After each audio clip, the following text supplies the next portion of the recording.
இந்த வீடியோல என்ன பார்க்க போறேன்னா தி லெஜெண்ட் சிபிஆர் 150 பத்தி தான் கைஸ் பார்க்க போறோம். வண்டியை நான் 2 டேஸா டிரைவ் பண்ணிட்டு இருக்கேன். அதாவது 982 கிலோமீட்டர் டிரைவ் பண்ணியிருக்கேன். எக்ஸாக்டா நான் எங்க நிக்கிறேன்னு பாத்தீங்கன்னா தூத்துக்குடியில நிக்கிறேன். அதாவது இன்னும் என வீட்டுக்கு போறதுக்கு ஒரு 150 கிலோமீட்டர் இருக்கு. எனக்கு தெரிஞ்சு எப்படியும் ஒரு 1200 கிலோமீட்டர் பக்கத்துல நான் இன்னைக்கு ஓட்டிடுவேன். இது நான் எங்க ரைடு போயிட்டு நான் வீட்டுக்கு போயிட்டு இருக்கேன்னு பாத்தீங்கன்னா ராமேஸ்வரம் போயிட்டு வேளாங்கண்ணி போயிட்டு அப்படியே நான் திரும்ப ரிட்டர்ன் வீட்டுக்கு போயிட்டு இருக்கேன். இந்த வீடியோல இந்த சிபிஆரோட பாசிட்டிவ் அதுக்கப்புறம் சிபிஆரோட நெகட்டிவ் பத்தி இந்த வீடியோல நம்ம கிளியரா பார்க்கலாம்.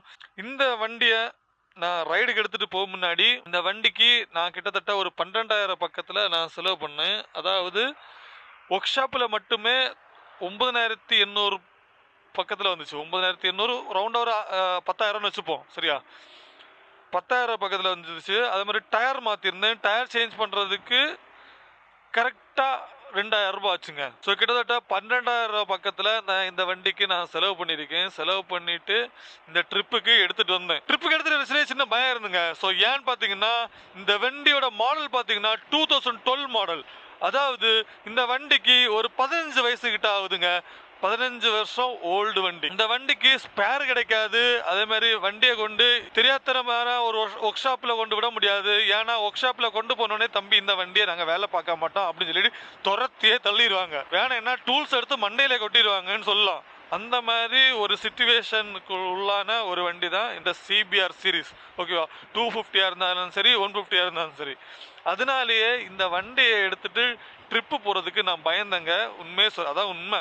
அதே மாதிரி எனக்கு ஃப்ரெண்ட் சர்க்கிள்லயும் இருந்தவங்க இந்த வண்டி எடுத்துட்டு எப்படி நீ அங்க வர போவ, ஏதாச்சும் இடையில போறப்போ ஏடா கூடமா ஏதாச்சும் ஆச்சுன்னா என்ன பண்ணுவ, அப்படி இப்படின்னு சொல்லிட்டு எனக்கு மண்டையும் குழப்பிட்டு இருந்தாங்க.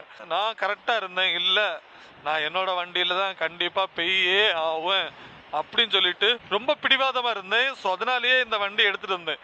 இந்த வண்டியை எடுத்துட்டு வந்ததுக்கு ரொம்பவே சந்தோஷப்படுறேங்க. ரொம்பவே மகிழ்ச்சியா இருக்குன்னு சொல்லலாம். ஏன்னு பாத்தீங்கன்னா அன்எக்ஸ்பெக்டட் மூமெண்ட் நிறையவே இந்த சிபிஆர் 150 எனக்கு கொடுத்துச்சு. ஸோ அதனால thank you CBR, thank you Honda team. கிரிஞ்ச மாதிரி இருக்குல்ல, சரி இருந்தாலும் பிரச்சனை இல்லை. ஸோ ஏன்னு பாத்தீங்கன்னா இந்த வண்டி அல்டிமேட்டுங்க. டூரிங் பண்றதுக்கு வேற லெவல்ல இருக்குன்னு சொல்லலாம். ஏன் இந்த வண்டியை டிஸ்கண்டினியூ பண்ணாங்கன்னு தான் டவுட்டே. ஏன்னு பார்த்தீங்கன்னா ஓவர் ப்ரைஸ் வச்சுருந்தாங்க. அந்த டைமு R15 ரொம்ப பீக்கில் இருந்துச்சு. ஸோ அதனால தான் இந்த வண்டியோட சேல் ரொம்ப கம்மியாச்சு. அதான் உண்மை. ஸோ நம்ம வண்டியோட லுக்ஸை ஃபஸ்ட்டு பார்ப்போம். ஸோ ஃப்ரண்ட் லுக் பார்த்தீங்கன்னா இதாங்க நம்ம வண்டியோட ஃப்ரண்ட் லுக். ஒரு மாடிஃபை பண்ண மாதிரி ஒரு ஃப்ரண்ட் லுக் கொடுத்துருக்கேன். சைடில் பார்த்தீங்கன்னா நம்ம சிபிஆர் 1000ல ஃபயர் பிளேட் எடிஷன் இருக்குல்ல, அதோட தீமை தான் இங்கே நான் பெயிண்ட் பண்ணியிருக்கேன். பேக்கில் பார்த்தீங்கன்னா நார்மலாக தான், வேற பேக்கில் எதுவுமே மாடிஃபை பண்ணல. பட் ஆனால் டயர் சைஸ் பார்த்தீங்கன்னா 160 செக்ஷன் டயர் யூஸ் பண்ணியிருக்கேன் கைஸ். ஸோ இதாங்க நார்மலாக நம்ம வண்டி. அதாவது இந்த வண்டி நான் செகண்ட்ஸில் தான் வாங்கியிருந்தேங்க. பட் இந்த வண்டி வாங்க போகும்போது நான் இந்த வண்டி வாங்க போகலை. நான் ஒரு R15 லவர். அதுவும் குறிப்பாக V2 தான் எனக்கு ரொம்பவே பிடிக்கும். V3 V4க்குலாம் சொல்ல மாட்டேன். குறிப்பாக எனக்கு V2 ரொம்ப பிடிக்கும். நான் ஒரு V2 லவர். நான் V2 தான் தேடிட்டு இருந்தேன். அன்எக்ஸ்பெக்டடாக எனக்கு சிபிஆரை நான் பை பண்ணேன். ஸோ நான் ஏன் சிபிஆரை பை பண்ணேன்னு சொல்லிட்டு இன்னைக்கு வரைக்கும் எனக்கு தெரியாது. பட் நான் என் லைஃப்லேயே ஒரு நல்ல விஷயம் பண்ணது இந்த சிபிஆரை பை பண்ணது தான். உண்மையை சொல்கிறேன், எனக்கு ரொம்பவே பிடிச்சிருக்கு, ரொம்பவே இஷ்டப்பட்டிருக்கு, ரொம்ப ரொம்ப ரொம்ப ரொம்ப பிடிச்சிருக்குங்க இந்த வண்டியை. ஏன்னு பார்த்தீங்கன்னா இந்த வண்டியில் உட்காந்துட்டு இந்த ஹேண்டில் பிடிச்சிட்டு போகிறப்போ ஒரு ஃபீல் கொடுக்குங்க இந்த வண்டி. இந்த வண்டி மாதிரி வேற ஒரு வண்டியிலும் அந்த ஃபீல் கொடுக்காது. ஸோ அந்த அளவுக்கு ஒரு ஃபீல் குட் டிரைவிங் எக்ஸ்பீரியன்ஸை இந்த சிபிஆர் 150 எனக்கு ப்ரெசென்ட் பண்ணுது. ஸோ அதனால ஐ லவ் யூ.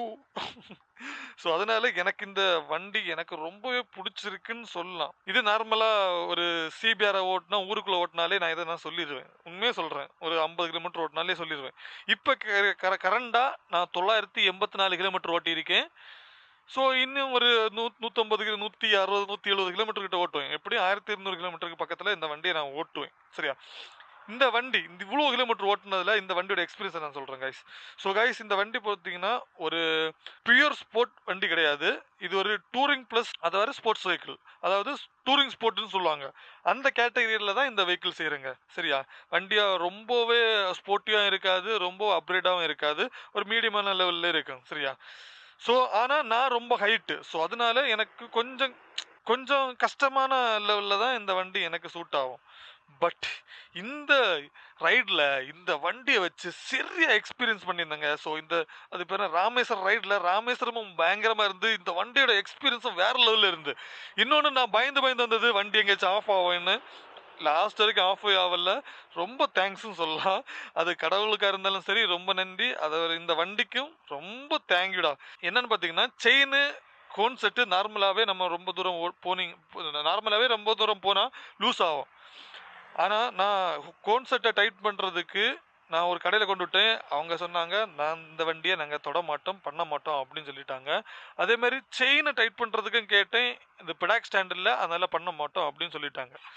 ஸோ சரி, ஓகே, உங்க தயவுக்கு நன்றி, வீட்டுக்கு எடுத்து கொண்டு போறேன் அப்படின்னு சொல்லிட்டு அப்படியே வண்டியை நான் எடுத்துட்டு வந்துட்டேங்க. இந்த வண்டியோட ஹேண்டில் பொசிஷன் ஸ்போர்ட்டியா இருக்கும். ரொம்ப ஸ்போர்ட்டியா இருக்குன்னா கிடையாது. நம்ம ரொம்ப இப்படி குனிஞ்சு கிடக்கிற மாதிரிலாம் இல்ல, நம்ம நிமிர்ந்து இருக்கிற மாதிரி தான் இருக்கு. கால் வைக்கிற இடமும் கொஞ்சம் ஸ்போர்ட்டியா பெண்டாகி தான் இருக்கு. உட்கார்ந்து ஓட்டுறப்போ சரியான ஃபீலுங்க, சூப்பரா இருக்கும். நமக்கு உடம்புல எல்லாம் பெருசா தெரியவே செய்யாதுங்க. சீரியஸா சொல்லு, இந்த பவர் கொஞ்சம் லீனான பவர் தான், நான் ஒத்துக்கிறேன், அது உண்மைதான். இப்போ பல்சர் வெஹிக்கிள் மாதிரியோ இல்லைன்னா கேடிஎம் மாதிரியோ சாடி அளவுலாம் எழும்பாது. ஆனால் லீனாக இருக்கும், சரியா? அந்த பவர் சூப்பராகவே இருக்குன்னு சொல்லலாம். இன்னொன்று, என் வண்டியில் கொஞ்சம் லேக் பவரும் உண்டு, கொஞ்சம் லேக் ஆகும். இருந்தாலும் ரொம்பவே அழகான ஒரு எக்ஸ்பீரியன்ஸ் இந்த வண்டி எனக்கு ப்ரெசென்ட் பண்ணியிருக்கு. ஸோ அதுக்கப்புறம் பார்த்தீங்கன்னா, இதில் ஹீட்டிங் இஷ்யூவை நான் பார்க்கவே இல்லைங்க. சீரியஸாக சொல்லி ஹீட்டிங் இஷ்யூவை பார்க்கவே இல்லை. ஃபஸ்ட் 2 நாள் மழை, அதுக்கப்புறம் இன்னும் ஃபுல் வெயில் தான். நான் ஹீட்டிங் இஷ்யூவை பெருசாக நோட் பண்ணவே இல்லைன்னு சொல்லலாம். இந்த வண்டியோட நெகட்டிவ் என்னன்னு பார்த்தீங்கன்னா, இந்த ஹேண்டில் கொஞ்சம் பெண்டாக இருக்குது, கரெக்டாக. ஸோ அதனால இந்த இடம் எனக்கு ரொம்ப பெயினாக இருக்குது. ரொம்பனா பயங்கர பெயின் எல்லாம் இல்லை, ஓரளவுக்கு பெயினாக இருக்குது, சரியா? அதே மாதிரி இந்த ஷோல்டரும் ஓரளவுக்கு பெயினாக தான் இருக்குங்க. ஸோ இது நார்மலாக ஒரு வெஹிக்கிள்லேருந்து வாரது தான், சரியா? மற்றபடி இந்த பட்டக்ஸ் எல்லாம் கொஞ்சம் கம்மிங்க. நார்மல் வண்டியில் கம்பேர் பண்ணுறப்போ பட்டக்ஸ் எல்லாம் ரொம்ப கம்மி. அதே இது நீங்கள் வேறு வெஹிக்கிள் எடுத்துட்டீங்கன்னா அந்த பட்டக்ஸ் உட்காந்து ஓட்டவே முடியாதுங்க, அந்த அளவுக்கு வலிக்கும். பட் இந்த CBR 150ல் ரொம்பவே கம்மியாக நான் ஃபீல் பண்ணுறேன்.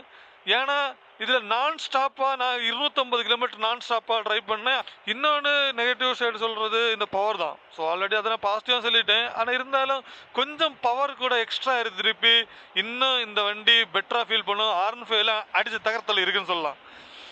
ஆனால் இதில் 18 PS பவர் இருக்குது. பட் லீனா, அதாவது ரொம்ப ஸ்லோவாக அதை நம்ம ஃபீல் பண்ண முடியும்.